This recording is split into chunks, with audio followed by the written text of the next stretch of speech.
Paano ko daw ginawa itong trifold wedding invitation? Tara, samahan mo ako sa video na to at isi-share ko kung paano ko siya ginawa. Ang ginamit ko nga palang paper dito ay A3 size na QUAF double-sided photo paper, 250 GSM. So, laminated nga pala siya para scratch proof. Unahan ko na kayo, ang template na to ay not for sharing or for sale. Pero pwede na kayo makakuha ng idea sa layout. 5x7 ang size per fold nito. So, bale, 7x15 inches yung kabuuang size niya pag naka-unfold. Kung wala kayong A3 printer ay pwede pa rin makagawa nito. Ikakat nyo lang yung paper like gawin yung 8 inches ang lapad and as is pa din yung haba. Then, iset nyo lang to 8x16.54 inches sa paper setting. Ginamitan ko lang siya ng 30 microns QUAF laminating film.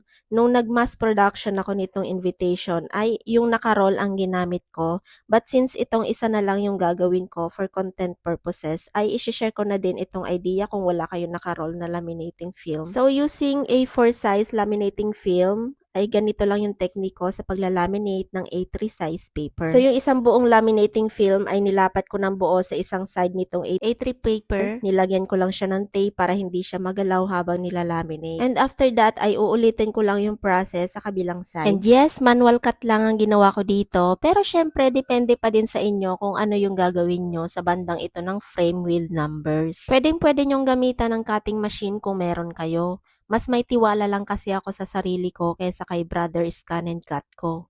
Trust issue yarn.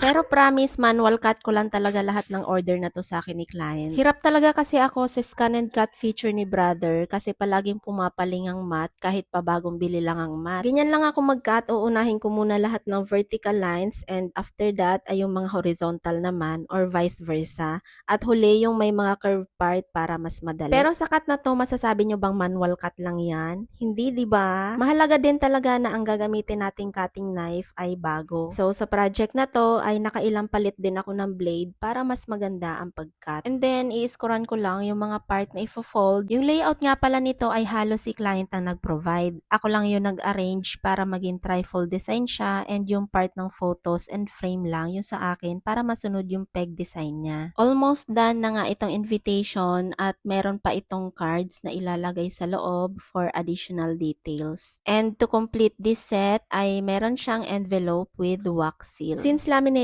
yung mismong invitation ay nagsabi naman ako kay client na hindi siya masusulatan ng ballpen if ever maglalagay sila ng number of seats for RSVP. Kaya dito na lang niya pinalagay sa envelope. Nagpa-customize din sila ng stamp for this wax seal kaya masasabi mo talagang personalized ang invitation na to. So here's the finished product. I hope may napulot kayong aral or ideas from this process even without a free or for sale template. Ang masasabi ko lang, knowledge is power. Teaching how to think is more valuable than simply giving something away. Yun lang. Thank you for watching.